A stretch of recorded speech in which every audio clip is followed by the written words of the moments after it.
Most welcome dear friends, आप सभी लोगों का स्वागत है आपके अपने यूट्यूब चैनल डीजे सर पर। लोगों के अंदर ज्ञान की पूंगी बजाने वाला, ना कि गानों का रिमिक्स बजाने वाला, बहुत ही मोस्ट इंपॉर्टेंट सेशन आप लोग के समक्ष स्टार्ट होने जा रहा है।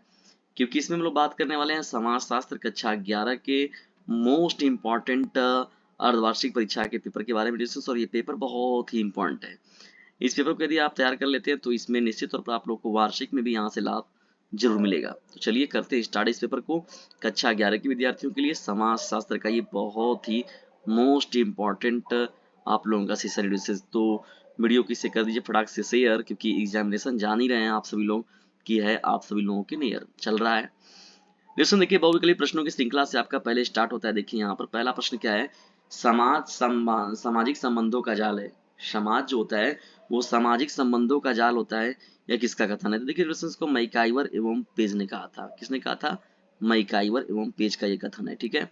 व्यक्तियों के सामाजिक संबंधों का अध्ययन कौन सा विज्ञान करता है? देखिए सामाजिक संबंधों का अध्ययन, सीधा सीधा आप चले जाएंगे कहाँ पर? समाज शास्त्र की ओर रुख करेंगे तुरंत। ठीक है ना। तीसरे महत्वपूर्ण प्रश्न की ओर हम बढ़ते हैं। देखिए, नवजात शिशु के लिए कौन सा समूह आवश्यक होता है? तो देखिए दोस्तों, यहाँ पर सबसे बड़ी भूमिका जो होती है परिवार की होती है। ठीक है। परिवार के जो सदस्य होते हैं वो सबसे महत्वपूर्ण भूमिका में होते हैं। भारत समाज में स्तरीकरण का पारंपरिक आधार क्या है? देखिए, मुख्य रूप से जो है जाति व्यवस्था, नहीं जाति स्तरीकरण का जो पारंपरिक जो आधार बनाया गया है वो जाति को बनाया गया है। ठीक है ना। जातिगत तौर पर ये बातें होती हैं।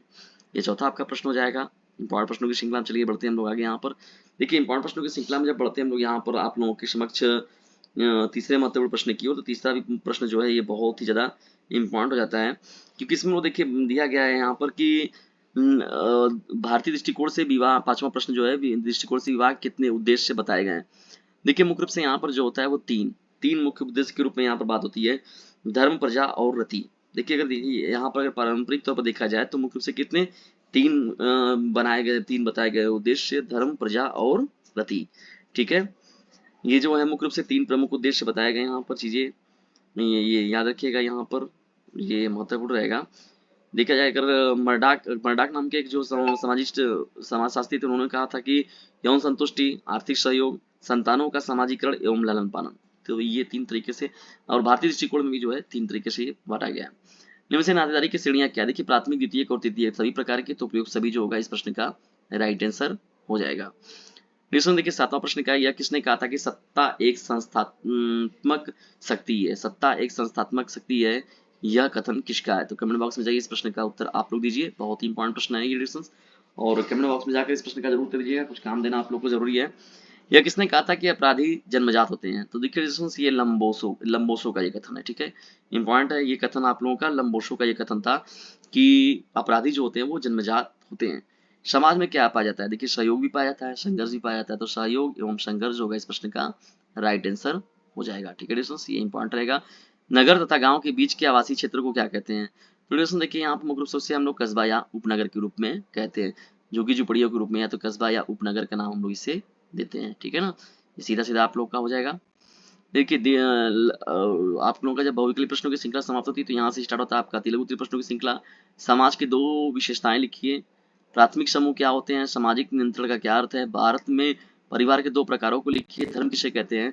पर्यावरण क्या है? इसके प्रमुख प्रकार बताइए। पूंजीवादी के दो विशेषताएं लिखिए। सभ्यता किसे कहते हैं? तो रिलेशंस बहुत सभी जो प्रश्न है मोस्ट इंपॉर्टेंट, इन प्रश्नों को कर लीजिए आप सभी लोग तैयार। जिन प्रश्नों में आपको दिक्कत होता है रिलेशंस, कमेंट बॉक्स में उत्तर दीजिएगा। मैं निश्चित तौर पर आप लोग को इन सभी का जो है हल भी आप लोग को उपलब्ध अवश्य कराऊंगा। देखिए, लघु उत्तरीय प्रश्नों की श्रृंखला में जब हम लोग बढ़ते हैं यहाँ पर, तो मनुष्य एक सामाजिक प्राणी है, इसका स्पष्टीकरण करना है। 20वां प्रश्न है, सामाजिक सर्वेक्षण से आप क्या समझते हैं? 21वां स्तरीकरण की तीन विशेषताएं लिखिए। 22वां मूल्य का अर्थ लिखिए। ग्रामीण और नगरीय समुदाय में अंतर बताना, ये बहुत पॉपुलर क्वेश्चन है, बहुत पॉपुलर। पर्यावरण प्रदूषण नियंत्रित करने में ओजोन की भूमिका का स्पष्टीकरण देना है, स्पष्ट करना है। लघु उत्तरीय प्रश्नों की श्रृंखला में हम समाज शास्त्र का अर्थ एवं परिभाषा दीजिए। बहुत ही बड़ा प्रश्न है ये, और विस्तृत करने लगे इसका व्याख्यान तो समझ लीजिए पूरा काफी, तो उसी में खाली भर जाएगा। और इसके अलावा में जो सामाजिक प्रक्रिया करते हैं परिभाषा, परिवार का अर्थ था, उसकी विशेषताएं बताइए। ये भी इंपॉर्टेंट प्रश्न है आप लोग का। राज्य की व्यवस्था की राज्य की व्याख्या कीजिए। राज्य के तत्वों की विवेचना करना है। सामाजिक परिवर्तन का अर्थ लिखकर उसकी विशेषताएं बताना है। प्रतियोगिता का अर्थ, परिभाषा एवं विशेषताएं बताना है। तो इस तरीके से था ये समाज शास्त्र का ये पेपर आप लोग का डिस्टेंस। आज का ये महत्वपूर्ण पेपर आप लोग कैसा लगा कमेंट बॉक्स में जरूर बताइएगा। और यदि वीडियो थोड़ा सा भी हेल्पफुल लगा हो तो इसे लाइक करें, शेयर करें, और चैनल पर सब्सक्राइब करना बिल्कुल भी ना भूलिएगा। जाइए और जल्दी कीजिए।